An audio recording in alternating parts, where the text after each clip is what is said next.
Labdina. Aš iš Airijos, aš rašytojas ir aš gyvenu čia, Lietuvoje. Mano vardas yra Brendanas Hardingas ir čia yra labai trumpas apsakymas. Sidabrinė žuvelė. My name is Brendan Harding. I'm a writer from Ireland. I live in Lithuania. And I just want to bring you a small presentation of a short story. I've written a very short story called Silverfish that was written here in UŽTV. Andreas reached the 5th floor and knocked, smoothed his hair and examined his shoes. He could hear music from behind the door. Not something he recognized, something new. The door opened quickly. "Hiya," Indre said. Her smile faded. "Oh, it's only you, Andreas." She looked past him and down the stairwell. "What are you doing here?" she said. "I brought you a present," Andreas said. "You said that you liked them." Andreas offered the flowers, peonies, pink with blossoms like mini worlds, cut from a garden by the river with a knife he used when sharing salami or dried fish with the others. The knife he had used when Sasha had accused him of being a gomik, the knife his father had given him, what seemed like 1,000 years before. He had found an old pickle jar near the dumpster, behind the pottery studio, and filled it with water from the river to keep the blooms alive. It was only on the way to her house that he noticed a small silver fish swimming in tiny circles among the flowers. Andreas smiled and held the pickle jar, with his solitary captive up to the sun. The tiny silver fish flashed in the dazzling sunshine and cruised between the stalks like a whale among the trunks of some great flooded forest. "Call me Ishmael," he thought. Indre tightened the cord of her bathrobe. "They're nice, Andreas," she said, without taking the jar. "But why?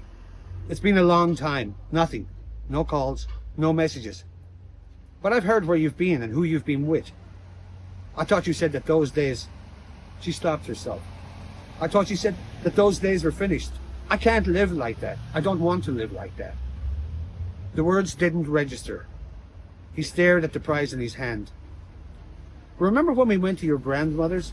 Was it last summer or the summer before? And you said they were all of your favorites. You said they reminded you of a dress your mother used to wear, and the same pink your bedroom turned at night when you were a child, and the sun was setting, and you could hear the other children still playing in the fields." "I remember, Andrews," she said. Indre stuffed both hands deeply into the pockets of her robe and lowered her head. That's all in the past. It's a long time ago. This is now, a different world. There's no place for such things anymore." "Of course there is," Andreas laughed and wiped the drip from his nose with the back of his hand. "There's always a place for pink flowers and memories, isn't there? Isn't there?" He laughed. The boy held the flowers forward once again. "Andreas, I can't take them." "But you still like them, don't you?" "Yes, of course I like them. So please, take them." He held them higher for her to take from his hands. "There's even something really special about them," he said. "Almost something like magic." Indre slipped her hands from the robe's deep pockets. "Magic?" she said, accepting the jar. "Yeah, it's like an extra gift. Something that nature wanted to give you.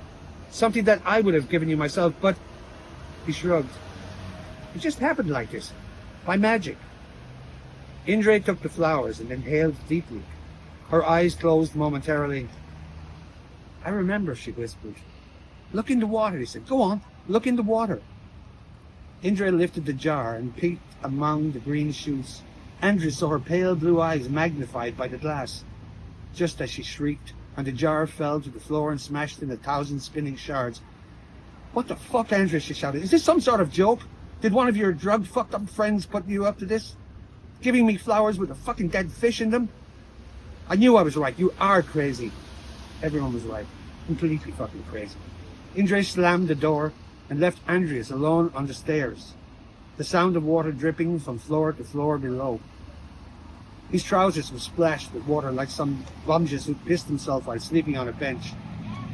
The flowers were broken now. Single, pink petals afloat among the shattered glass, in a pool of bile grey water on the 5th floor landing that smelled of cabbage and sickness.